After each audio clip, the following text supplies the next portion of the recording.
She laughed at the human janitor, until her mother commanded, "Kneel before him." The hum of the citadel's energy conduits whispered through the grand hall, a sound like distant thunder filtered through crystal. Light from twin auroras spilled across the walls, orange and blue ribbons shimmering over alloyed marble floors. The hall was a masterpiece of alien engineering. Towering pillars of luminous glass, streams of floating data glyphs drifting in the air like fireflies, and a throne of woven light at the center. And yet, for all its splendor, the human janitor found himself focusing on the floor smudges no one else saw. Hit that subscribe button and tap the bell icon so you never miss our latest uploads. Elias Rowe knelt beside the reflection pool, wringing out a cloth that had long since surrendered to stains of cosmic dust. He wasn't supposed to notice the reflections of the royalty in the water, especially not the youngest princess, whose disdain had become a court pastime. But he did. He noticed her every time she passed. He noticed how her sapphire skin glowed faintly in the white light, how her silver hair caught motion like ripples on liquid metal. And he noticed how her expression soured the moment her gaze fell upon him, as if his very existence marred the perfection of her palace. "You missed a spot, human," came the familiar voice, melodic but sharp, like crystal under pressure. Princess Erathia tilted her head, letting her crown of gilded filaments glint in mock sympathy. Her armor gleamed, ceremonial but unscuffed, its plates embossed with constellations he couldn't name. Around her, two attendants suppressed giggles, their laughter echoing through the chamber like wind chimes. Elias wiped the corner of the reflection pool again, slow and deliberate. "Must have slipped my mind, Your Highness," he said evenly. He'd learned the tone, respectful enough to keep his job, detached enough to keep his dignity. "Slipped your mind," she repeated, mimicking his accent poorly, earning another wave of laughter from her entourage. "Such fragile minds. Tell me, human, do you ever tire of bowing to greater species?" He looked up at her, not long, not challengingly, but enough. "Never crossed my mind, Your Highness. My work keeps me busy." Her brows furrowed, the faint luminescence on her cheeks brightening in irritation. "Busy," she echoed, tasting the word as if it offended her. "Cleaning after others. You call that work?" Elias dipped the rag into the pool again, his fingers numb in the chill water. "Work's work," he murmured. "Doesn't matter who does it, only that it's done right." That simple sentence landed in the air like a spark in dry grass. The attendants exchanged glances. Erathia's expression hardened. "Bold words for a floor scrubber," she said. "Perhaps you think yourself equal to us." He didn't answer. He'd seen this before. Officers on outposts, nobles on the frontier stations. Those who needed someone to remind themselves of superiority. Silence, he'd found, was his strongest armor. But silence didn't save him now. Erathia took a step closer, the shimmer of her cape trailing starlight. "Look at me when I speak, human." He did. Slowly, calmly. The hall's soft blue light deepened around them, as though the citadel itself held its breath. Then she laughed, a laugh so light and beautiful it almost disguised the cruelty beneath. "There," she said to her attendants. "See how easily they obey? Even their defiance ends in submission." The laughter returned, polite and measured. Elias said nothing. He simply rose, wrung the cloth dry, and returned to the far end of the hall. Behind him, her voice carried like a whip. "Pathetic creature. Do you think your kind belongs among the stars? You're nothing but cleaners of our dust." He kept moving. He'd learned that words, when flung by the privileged, were like sparks in space, bright, brief, harmless in the void. Unseen by the princess, a figure watched from the throne dais, a tall woman cloaked in imperial purple, her bearing regal and still as carved obsidian. Queen Valira, mother to Erathia, ruler of the Lutheri dominion. Her gaze followed the human with quiet calculation. She had ruled across 3 systems, survived wars and betrayals, and learned that dignity often revealed itself where others saw none. When the princess bowed and left, her laughter trailing behind her, the queen's eyes lingered on Elias. "You there," she said softly. Her voice filled the hall with calm gravity. Elias turned, bowed instinctively. "Your Majesty, you are of Earth." "Yes, ma'am." "You clean these halls each day?" "Yes, ma'am." She studied him for a long moment, the faint hum of the citadel filling the silence. Tell me, human, what drives you to serve those who mock you? He hesitated. Duty, ma'am. Not to them, but to myself. To do the work right, even if no one notices. The queen's expression did not change, but something in her eyes softened, a shift like dawn over ice.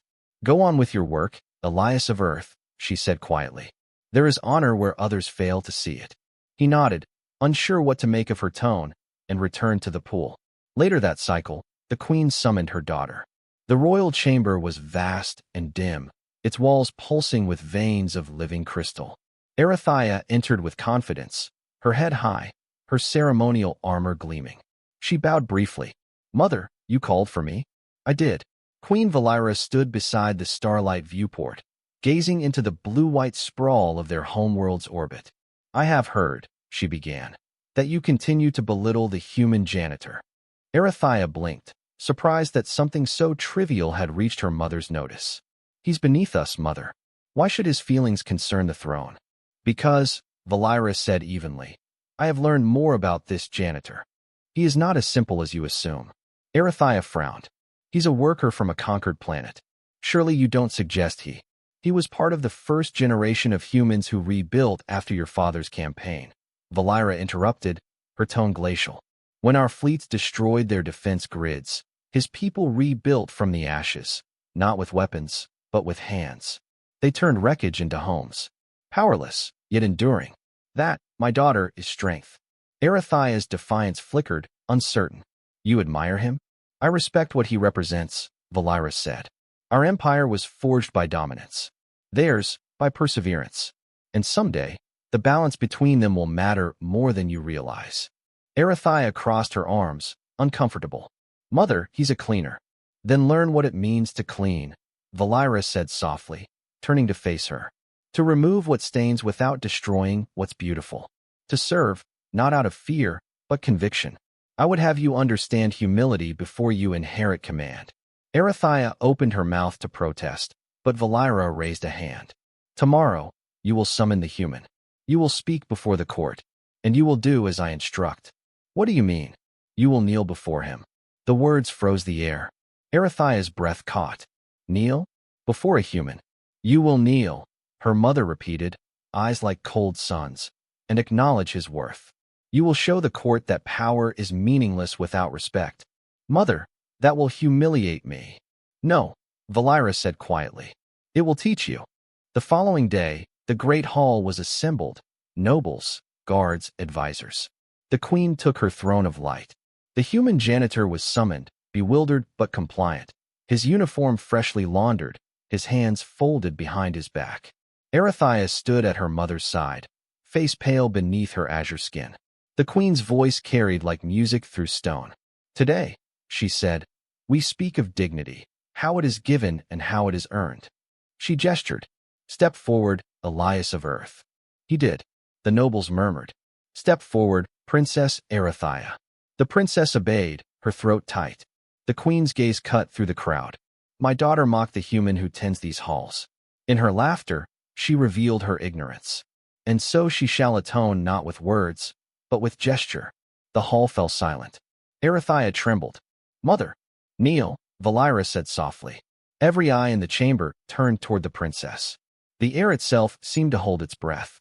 Erathia's heart pounded as pride warred with obedience. She looked at Elias, his expression steady, unjudging, almost pitying, and that broke something in her. Slowly, with trembling grace, she sank to one knee before the man she had ridiculed.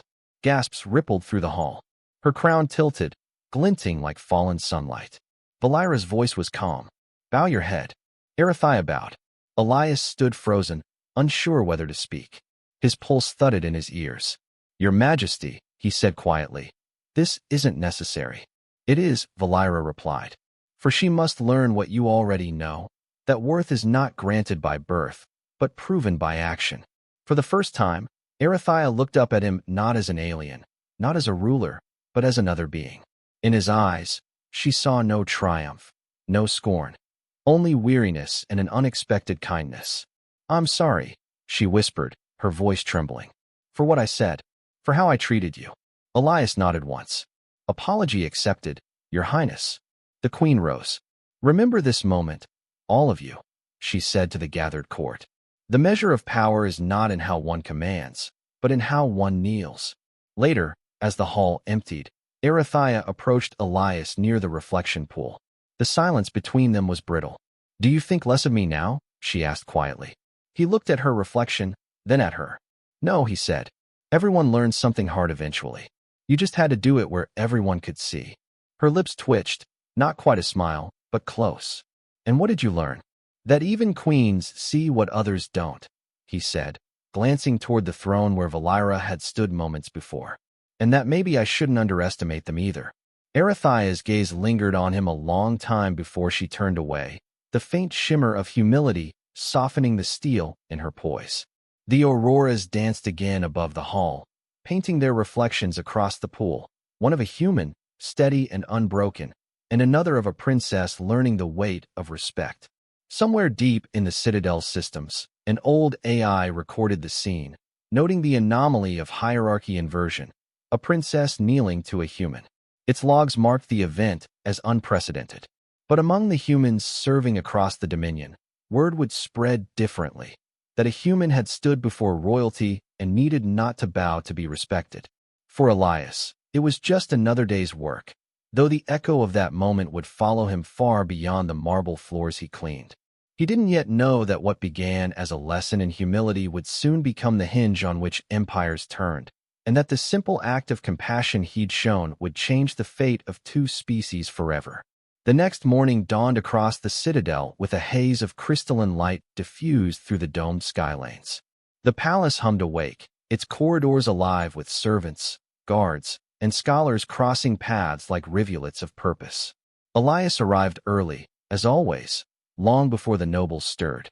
He preferred the quiet, just him, the soft gleam of luminescent floors, and the rhythmic hush of automated cleaning drones that never quite matched his precision.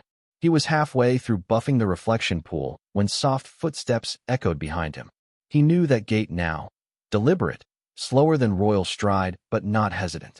When he turned, Princess Erithia stood there in civilian garb, a deep indigo robe cinched with gold thread, her armor and crown absent. For once, her expression was not composed for an audience. "You're early," he said, rising. "I wanted to see the hall before anyone else," she replied, eyes tracing the light patterns shifting across the floor. "Mother said it changes when it's empty." Elias nodded. "It does. You notice the real colors then, the ones the lights hide."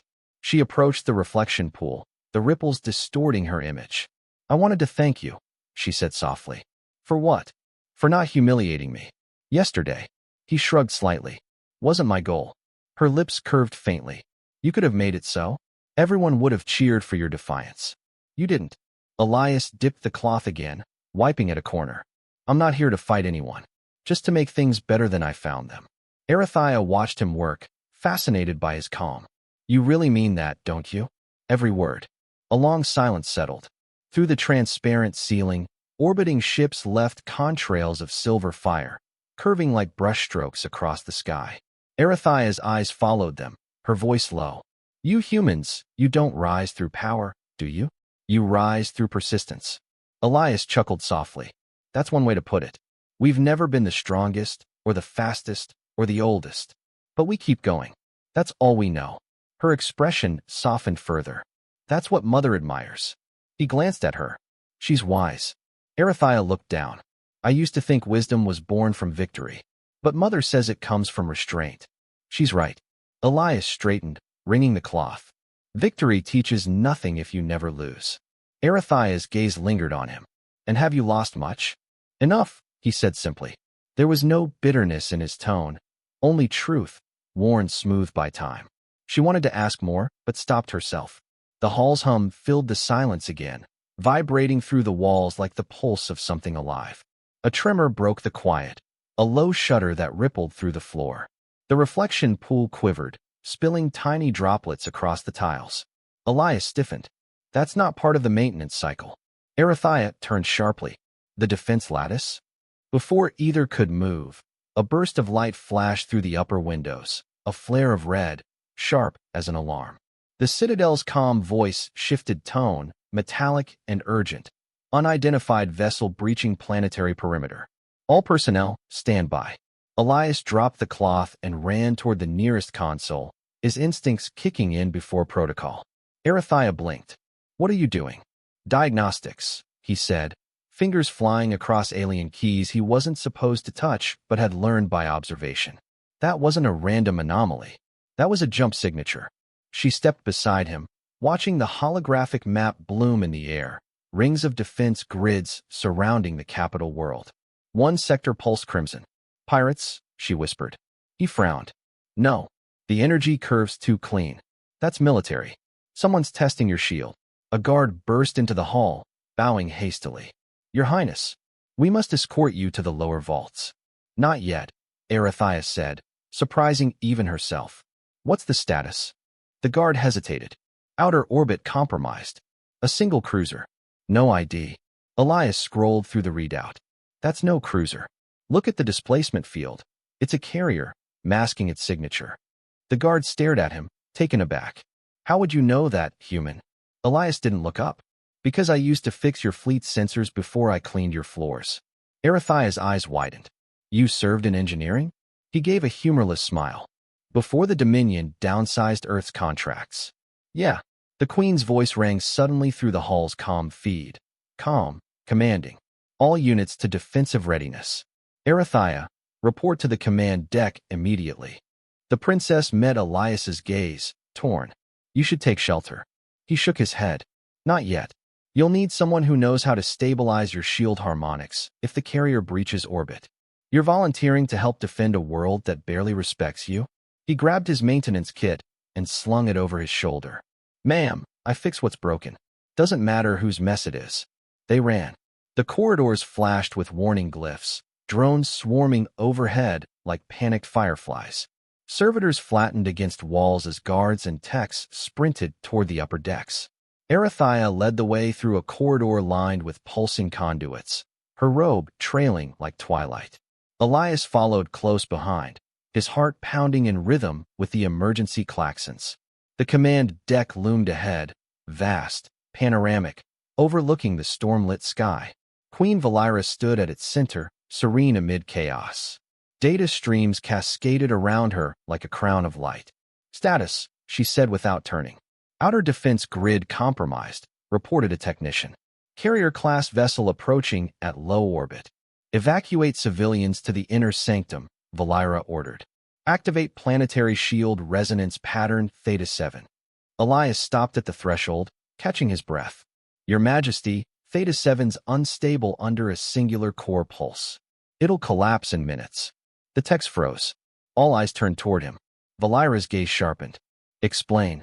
He stepped forward, pointing at the energy readouts. Your shield architecture runs on phased rotation. Theta 7 uses triple sync. Too much stress on the subnodes. You'll need a 2-layer harmonic buffer instead. The technicians hesitated, uncertain whether to take orders from a janitor. Arathia stepped in. He's right. Run his configuration. Valira's eyes flicked between them, assessing. Do it. The lights shifted. The hum deepened. Data spikes flattened. Stabilization achieved, a tech said in awe. Shield integrity restored to 92%. Valira's expression softened slightly. Well done, Elias of Earth. Just doing maintenance on a bigger scale, he replied. Outside the viewport, the hostile vessel descended, sleek, obsidian-hulled, its flanks glowing with shifting red script. Plasma flares rippled across its surface like a beast stretching its limbs. They're hailing us, a comm officer said. No translation available.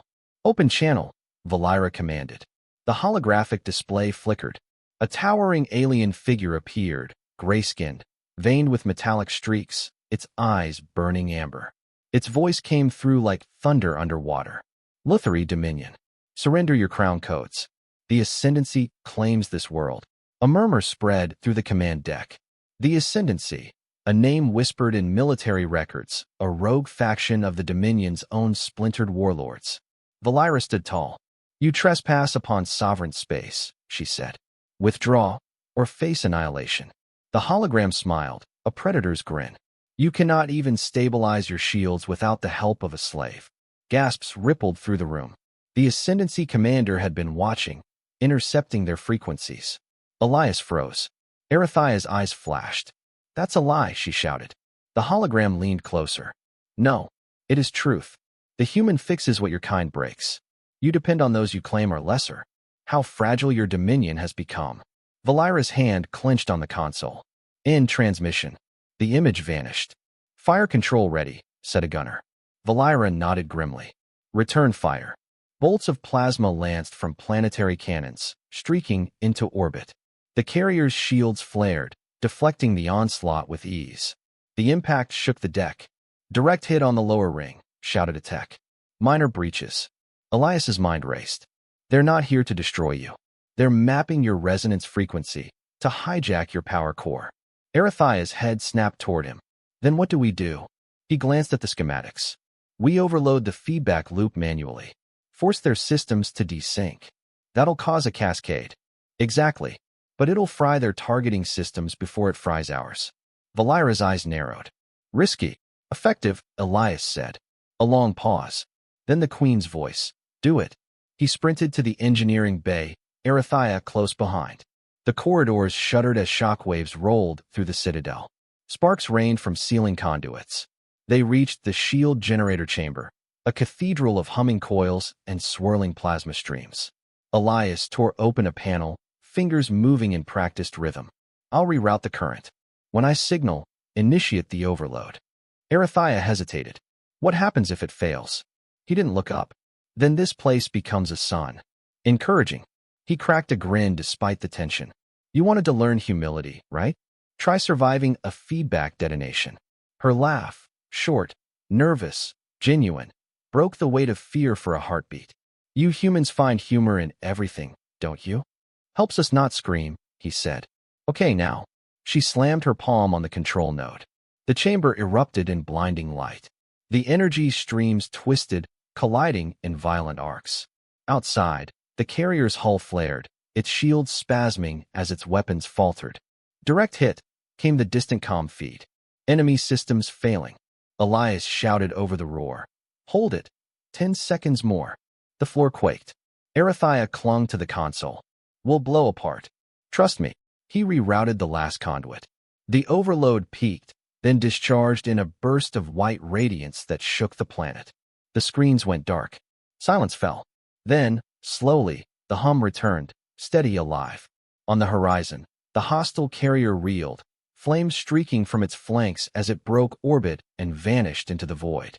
Cheers erupted through the palace network. Elias slumped against the wall, breathing hard, soot streaking his face. Arethia knelt beside him, laughter trembling through her relief. You're insane, she said. Probably, he muttered. But it worked. Valira's voice came through the calm but warm. The enemy retreats. Shield integrity at 78%. Well done, both of you. Elias smiled faintly. All in a day's maintenance.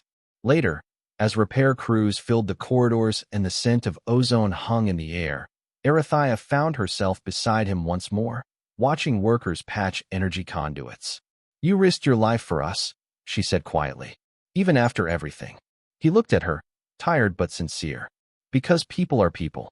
Doesn't matter what color their skin glows, or what crown they wear. Her voice trembled. Mother was right about you. About what? That dignity doesn't come from power, she said. It comes from choice. He met her gaze. Then you're learning fast, Your Highness. She smiled, a real one this time. Call me Arethia. He nodded once. Elias. Outside the citadel, the auroras shimmered brighter than ever, as if the heavens themselves had witnessed something worth remembering. A fragile alliance, born not of fear or conquest, but of mutual respect forged in fire. The citadel healed slowly. Energy conduits hummed back to life one by one, the smell of ionized air replaced by the faint perfume of restored equilibrium. The Queen's voice had ordered the palace into calm recovery mode, yet beneath the surface, unease simmered. The Ascendancy's attack had pierced more than shields. It had exposed vulnerability, both political and personal. And in that wound, something new was beginning to grow between the human janitor and the princess who once mocked him. Elias spent the next cycles knee-deep in repair work. The engineering teams, once dismissive, now sought his advice in quiet tones. He never flaunted it, never asked for thanks. He simply moved through the palace like a steady current, fixing what others feared to touch. Erathia often joined him, her silken robes replaced by a technician's harness. The sight shocked the attendants at first, a royal with tools, but she ignored them. She wanted to understand. "Why do you do it by hand?" she asked one afternoon as he adjusted a damaged coolant relay. "We have drones that can handle microcalibration. Because hands feel what machines miss," Elias said, tightening a connector. "You hear that hum?" She listened. "It's constant. It's supposed to modulate. If it doesn't breathe, it's dying. Machines are like people that way." Erathia smiled faintly. "You speak of them as if they live." "They do, in their own way," he said. "Everything that works together has a kind of life." She studied him for a long moment. "Your kind sees life in everything. That's why Mother calls humanity dangerous." "Dangerous? To those who believe they're the only ones who matter." He chuckled. "She's a smart woman, your mother." "She is," Erathia said softly, then added. "And she's watching us more closely than you think." Elias paused, looking up. "Should I be worried?" "No," she said, her eyes glimmering. "She smiles when she speaks of you. That's rare." Their conversation was interrupted by the distant rumble of heavy boots. A royal officer approached, a tall figure in obsidian armor with markings of the Lutheri vanguard. "Princess Erathia," he said sharply. "Her Majesty summons you both to the Hall of Voices." "Both?" Elias asked. The officer's tone held a flicker of discomfort. "Yes, human. Both." Minutes later, they stood before the queen. The Hall of Voices was quieter than usual, its luminous walls pulsing with muted blue. Queen Valira regarded them from her throne, her face calm, but her eyes carrying gravity. "The Ascendancy's incursion was no isolated act," she began. "Our intelligence reports coordinated strikes across 3 sectors. They seek to fracture the Dominion from within." Elias straightened. "You think they'll attack again?" Valira nodded slightly. "Not here, not yet. But they have learned of something more dangerous than our fleet." "They have learned of you." "Me?" Elias blinked. "Yes," Valira said. "Their transmission called you the human engineer who humiliated their commander. They believe your knowledge of Dominion systems is a threat. They will come for it." Erathia stepped forward. "Then we protect him. Assign guards." Valira raised a hand. "You misunderstand, my daughter. They will come not only for him, but for the symbol he represents. A human who stood equal to royalty before the throne." The words hung heavy. Elias frowned. "With respect, ma'am, I didn't stand equal. I just did my job." "Precisely," Valira said. "And yet, in doing so, you became equal. That is what frightens them." Erathia looked between them. "Then what must we do?" Valira's expression softened. "We prepare, and we learn." Her gaze turned to Elias. "You understand human ingenuity. Teach her." Elias blinked. "Teach her what?" "The human way," Valira said. "Resilience without pride. Strength without arrogance. She must see through your eyes." Erathia exhaled slowly. "Mother, you're asking me to. Learn humility not as punishment," Valira interrupted, "but as inheritance." Silence stretched between them. Finally, Erathia nodded. "Yes, mother." Valira rose, her robes shimmering like liquid amethyst. "Then you are both dismissed." "And Elias?" He bowed slightly. "Yes, your majesty." She smiled faintly. "Try not to fix my palace faster than I can govern it." He grinned. "No promises, ma'am." Over the next weeks, the lessons began. Elias introduced Erathia to the mechanical underbelly of her own citadel, the ducts that carried recycled air, the heat exchangers buried beneath the grand marble floors, the labyrinth of wires that hummed like veins. She listened, asked questions, sometimes argued. But slowly, she learned to see beauty where she once saw dirt. One day, deep in the substructure, she wiped grime from her cheek and said, "You humans have a strange relationship with the unseen." He glanced at her. "Because we know what it's like to be unseen."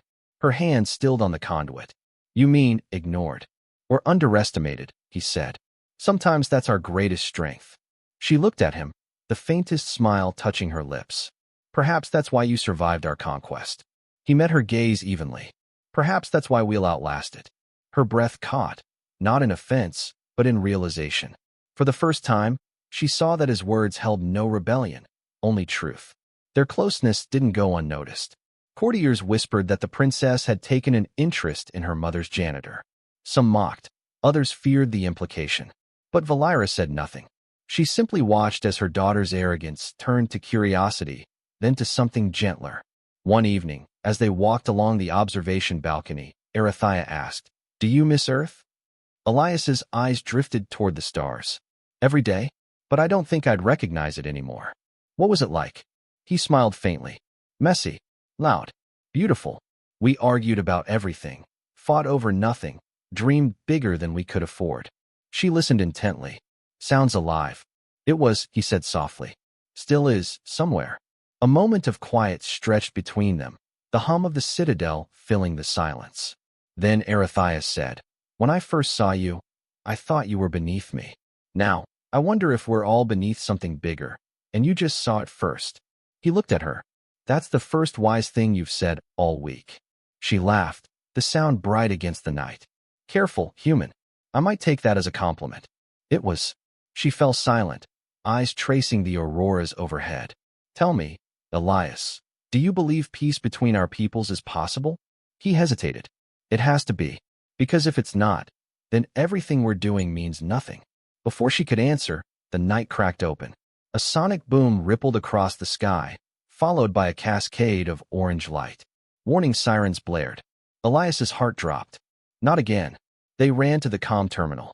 The Queen's voice came through, sharp and composed. "All forces to defensive stations. The ascendancy returns." The balcony lights dimmed. Across the horizon, fire bloomed. But this time, it wasn't just orbital bombardment. It was atmospheric entry. Drop pods streaked through the clouds like falling stars. "They're invading," Erithia whispered. Elias's jaw tightened. "Then let's give them something to regret." They sprinted toward the command decks, joined by rushing soldiers and panicked attendants. Explosions rocked the citadel as shock waves rattled glass and steel. The sky burned red. In the control center, Valira stood amid chaos, her voice cutting through the noise. "Deploy Guardian units to sectors 3 and 5. Evacuate civilians to the lower spires." "Mother," Erithia called, rushing in beside her. Valira's gaze flicked toward Elias. "You again." "Sorry, ma'am," he said, panting. "Bad habit." Her lips curved faintly despite the crisis. "Then make it useful. The ascendancy has breached the North Spire. They're after our data cores." Elias's eyes widened. "Those cores hold your planetary defense codes. If they get them, they'll enslave every world under Dominion control," Valira finished grimly. "Then we need to erase the cores before they reach them," Elias said. "Wipe everything. Force them to retreat empty-handed." Erithia gasped. "That data includes our entire history." Elias met her gaze. "Better to lose memories than freedom." Valira's eyes softened. "Do it." He sprinted toward the data sanctum, Erithia following close behind. The corridors glowed crimson, emergency lighting strobing with each tremor. As they reached the vault, the walls shook from nearby impacts. "Security protocols engaged," said an AI voice. "Identification required." Erithia pressed her hand to the sensor. "Princess Erithia, authorization code Delta Prime. Access granted." The vault door slid open, revealing rows of crystalline cores glowing with inner light. Records of centuries, encoded in fractal architecture. Elias approached the main console, his hands trembling slightly. "I'll trigger a cascading wipe. It'll take 2 minutes. Once it starts, there's no undo." Erithia swallowed hard. "Do it." He entered the sequence. The cores flickered, their glow dimming in waves. But before the last row faded, a blast tore through the chamber. The far wall exploded inward. Elias was thrown against a pillar. Erithia cried out. Through the smoke stepped armored figures, ascendancy troops, their armor black and alive with red veins of power. The leader leveled a weapon. "Step away from the console." Elias coughed, blood on his lip. Too late. He slammed his hand on the override. The room blazed with white light as the cores disintegrated in a burst of data energy. The Ascendancy commander roared, firing a bolt that struck Elias square in the chest. He fell back, gasping. "No!" Erithia screamed. She lunged forward, grabbing his arm. He smiled faintly, voice weak. "Guess I'm done cleaning up after everyone." The commander aimed again, but Erithia moved faster. Her hand flared with pure blue energy, a pulse of ancestral power she'd never fully controlled. It struck the invaders like a storm, hurling them back in arcs of crackling light. When the smoke cleared, only silence remained. Elias lay motionless, his breathing shallow. Erathia pressed her hands to the wound, tears streaking down her luminous skin. "Stay with me." He tried to speak, but only managed a faint whisper. "You learned fast."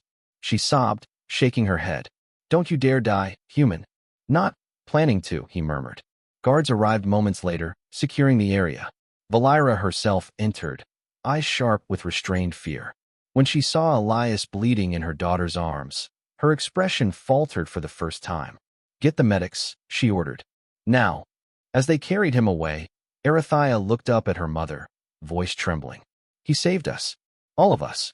Valira's gaze followed the stretcher. "Yes," she said quietly. "And in doing so, he may have saved what remains of our honor." Outside, the fires of invasion dimmed, the enemy retreating as their stolen data vanished into ash. But inside the citadel, another battle had just begun, the fight for the life of one human whose worth had outshone an empire's pride. The medbay's sterile glow bathed everything in pale serenity, though serenity was the last thing the room held. The air smelled faintly of antiseptic and ozone, punctuated by the soft hiss of oxygen valves and the steady hum of life support monitors.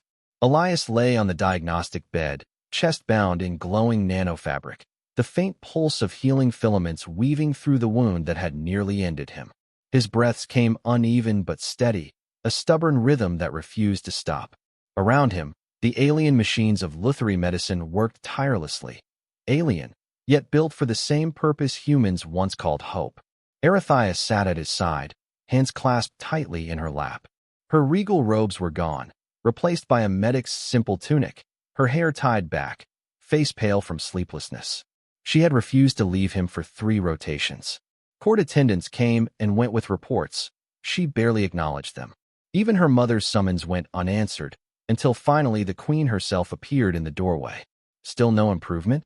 Valira's voice was calm, but beneath it lingered the shadow of worry. "The nanites are repairing the tissue," the medic said, bowing. "But the damage went deep. His human biology reacts unpredictably to our synth plasma infusions. He lives only because his will insists on it." Valira dismissed the medic with a quiet gesture, then approached the bedside. She studied the man who had defied death as easily as he defied hierarchy. "A human with the endurance of 10 soldiers," she murmured. Erathia's eyes never left Elias. "He shouldn't have been there. He shouldn't have had to bleed for us." Valira's tone softened. "He chose to. That's what your kind still struggles to understand." Erathia looked up sharply. "You mean my kind?" Valira inclined her head. "Yes, but perhaps not for much longer." The princess frowned. "What do you mean?" "I mean," the queen said quietly, "that what he represents cannot be hidden any longer. The Dominion knows. The human worlds know. Word spreads faster than light. Of a man who stood before the crown and survived the bow."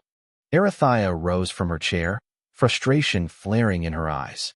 "You speak of him like a myth. He's flesh and blood. He's dying.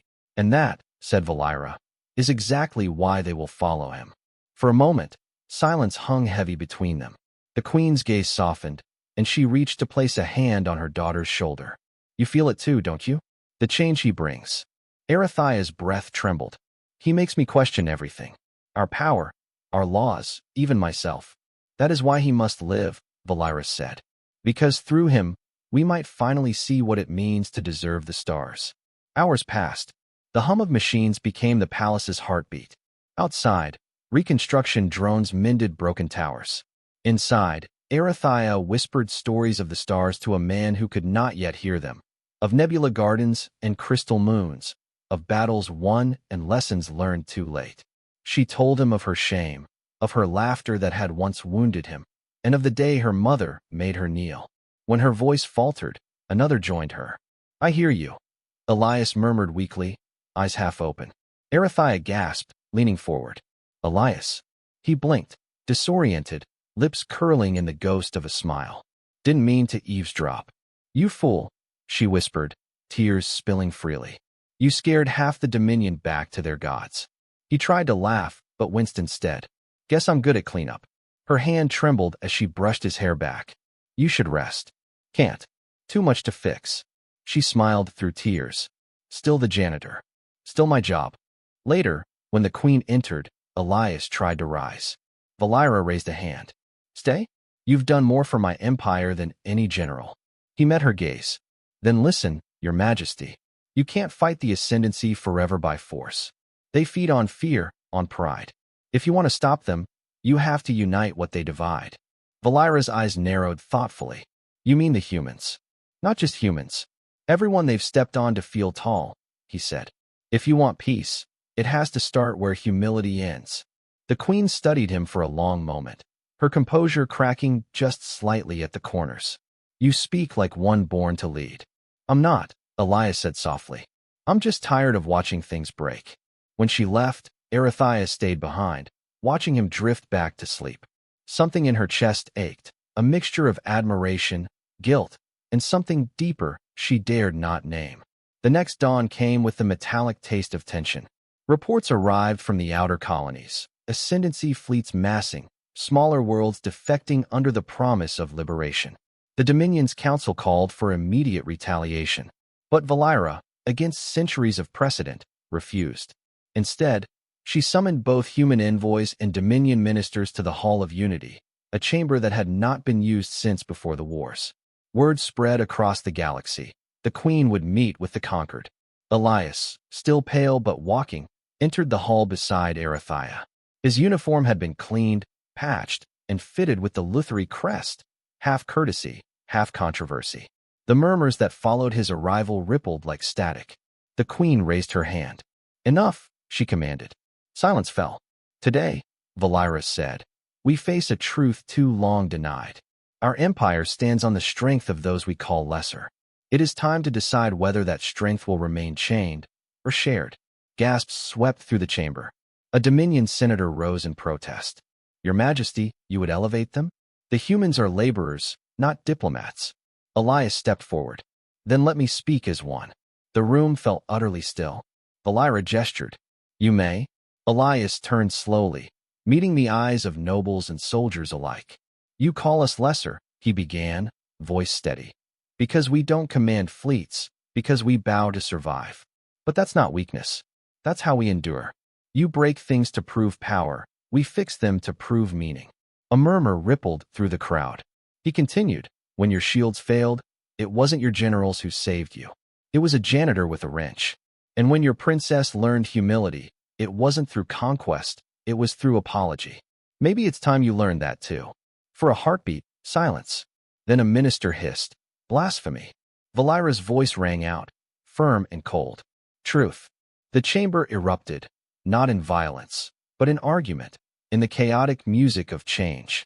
Some shouted for reform, others for exile. Through it all, Erithia stood beside Elias, her expression fierce and proud.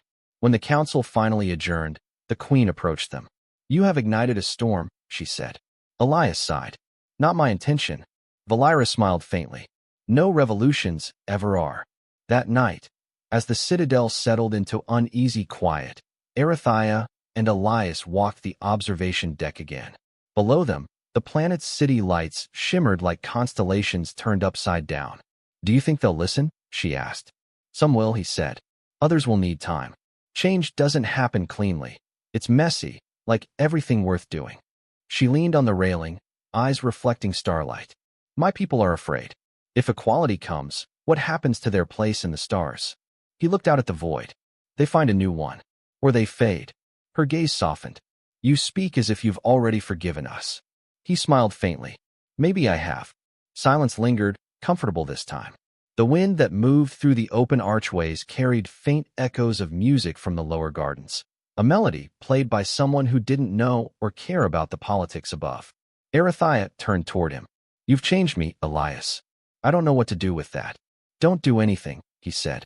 Just remember. She stepped closer, her voice almost a whisper. If this peace ever happens, if it really takes root, promise me you'll stay to see it. He met her gaze. Only if you promise to build it. Their eyes held, a quiet pact forged in the glow of wounded stars. But peace is fragile. In the depths of the Dominion's network, ascendancy operatives watched the footage of Elias's speech. Their leader, one whose face no longer bore flesh but circuitry, studied the human's image with cold amusement. "A janitor who makes queens kneel," he murmured. "How poetic." Another operative asked, "Do we intervene?" "Not yet," said the leader. "Let them taste hope. It makes despair sweeter." He turned toward the window of his ship, where the twin moons of a conquered world hung like pale eyes. "When the Dominion bends to humanity, we strike, and we will break them both." Back in the citadel, Elias woke from uneasy dreams. He had dreamed of Earth, not as it was, but as it might be. Cities rebuilt with alien hands beside human ones, laughter echoing between worlds. He dreamed of Erethia's voice saying his name not as an insult, but as something sacred. He rose quietly and looked out across the horizon, unaware that the next dawn would bring the hardest choice of all, between survival and the fragile spark of peace he had ignited.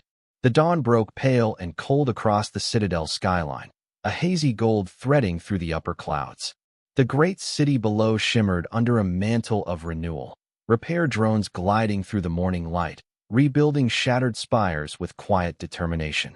But inside the palace, peace was a performance balanced on glass. The council was divided, the nobility restless, and the queen's decree for human representation had set the Dominion's foundation trembling. In the midst of it stood Elias Rowe, the man who had once cleaned these floors, now summoned again to the Hall of Voices to defend an idea no weapon could protect. He stood before the same assembled lords who had once mocked his presence, dressed not in royal robes or armor, but in his plain maintenance uniform. The grease stains had been scrubbed, but the fabric was still worn, a reminder of the truth he carried. Erethia stood at his side, poised but resolute. Valira presided from her throne, her expression composed yet shadowed by something that even her crown could not conceal, fear that this moment would fracture her empire or forge it anew. "Let it be recorded," intoned the herald, "that this assembly meets under Article 9 of planetary sovereignty to determine the status of human citizens within the Dominion." The murmurs swelled. Some voices hissed words like insanity, others whispered justice. Elias kept his eyes forward, his hands steady despite the tremor in his chest. A senator rose, his robe trailing like storm clouds. "Your Majesty, with respect, this debate insults our ancestors. The humans are subjects of conquest. To raise them to equality is to erase the meaning of our dominion." Elias answered before Valira could speak. "Dominion isn't about meaning," he said, his voice cutting through the chamber. "It's about control, and control never lasts." The senator glared. "And what replaces it, Janitor? Chaos?" "No," Elias said simply. "Responsibility." The room stilled. Erethia stepped forward. "He's right. If the Dominion's rule requires that others kneel, it was never strength, it was fear." Her words landed like a spark on oil. Voices erupted in protest. Valira raised her hand for silence, but before order could return, the chamber lights flickered. A low hum rolled through the walls, familiar, electric, wrong. Elias's instincts screamed. "Energy surge," he said sharply. "Not from within." A technician at the console confirmed, panic rising in his voice. "Foreign signature, ascendancy code." The great windows blazed with sudden light. Outside, the sky filled with ships, sleek, black silhouettes that split the dawn like blades. The ascendancy had come, faster than anyone believed possible. Valira's voice cut through the rising alarm. "Activate planetary shields." "They're already inside the perimeter," Elias said, checking the readings. They bypassed the outer grid. Someone leaked the resonance codes. All eyes turned toward the senators. None spoke, but the guilt in their silence was answer enough. The queen stood, her voice like steel. "Then we stand together, or we fall divided." "Elias, can you stabilize the shield from the control tower?" "Yes, but I'll need direct access to the core. It's open exposure." Erethia stepped forward. "Then I'm going with you." "No," Valira said immediately. "Yes," Erethia insisted, eyes blazing. "This is my world too.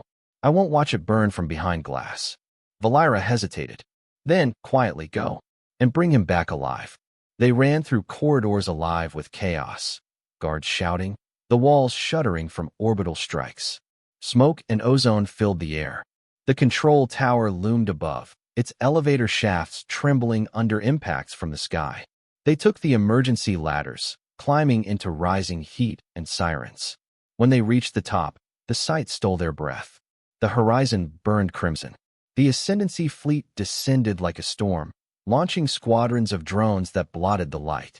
Elias hurried to the main console, hands flying over controls. They're targeting the harmonic anchor.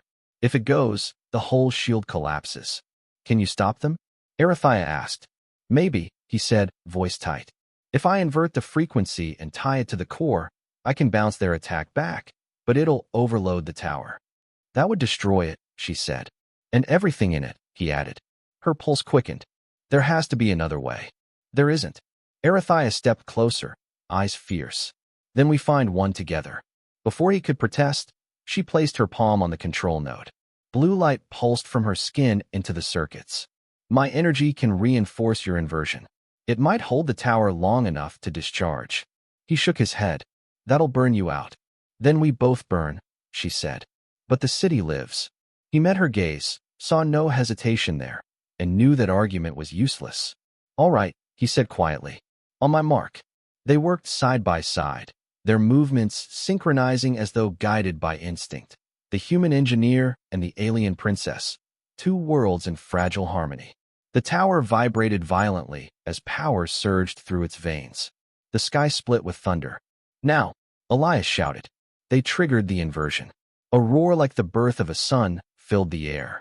Blinding light erupted from the spire, expanding outward in a wave that consumed the invading fleet. Ships shattered, their hulls unraveling into streaks of fire that rained harmlessly into the upper atmosphere. When the light faded, silence followed. The sky was clear again. The Ascendancy had vanished. But the tower burned. Elias staggered, smoke clawing his lungs. The floor beneath them cracked. We did it, he rasped, coughing. Arathia smiled weakly, her glow dimming. We did. Then the platform gave way. They fell together into the wreckage below. When he awoke, the world was dim and red. Half the tower lay in ruin, open to the air. Arathia was beside him, pinned beneath a beam, her breath shallow. He dragged himself toward her, ignoring the pain in his ribs. Hold on, he said. I'll get you out. She shook her head weakly. The beams fused. You can't. He braced and tried anyway, muscles screaming. The metal barely shifted. She gripped his hand, stopping him. Elias. Listen. No, he said hoarsely. Not this time. Listen, she whispered, tears gathering in her eyes. You said change doesn't happen cleanly. Maybe this is what it costs. He shook his head, desperate. No, we're both walking out of here. She smiled faintly. You already walked us this far. Her hand trembled, brushing his cheek. Tell my mother. I learned what it means to kneel. He shook his head harder, words breaking. Don't you dare. Not after everything. She smiled again, weaker this time. You humans never know when to stop fighting. And you Lutheri talk too much, he said, voice cracking. Her laughter, soft, musical, fleeting, was the last sound before her glow faded. He froze, numb, unable to breathe. Then, slowly, he laid his forehead against her hand, the one that had once pointed in mockery and now rested in peace. When the rescue teams found them hours later, they found him still there, holding her as if his grip alone could rewrite fate. Queen Valira stood in the ruins that night, surrounded by smoke and silence. Her daughter's body lay wrapped in silk, her expression serene. Beside her stood Elias, gaunt but alive. His uniform was torn, his hands burned, but his eyes, those human eyes, still carried light. She's gone, he said quietly. Valira nodded, her composure trembling for the first time. She was my heir. She still is, he said. If they remember what she died for. The queen turned to him slowly. They will. And you. He looked out at the city lights below, flickering in the haze. I'll keep fixing what's broken. That's all I know how to do. She studied him, then bowed her head, not the formal gesture of royalty, but a genuine one. Then you are no servant of the Dominion. You are its conscience. Word of Arathia's sacrifice spread across the stars faster than the Ascendancy's fall. Songs were written, not of war, but of peace earned in humility.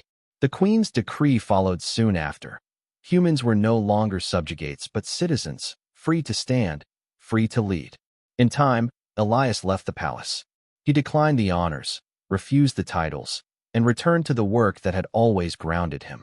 But his story outgrew him.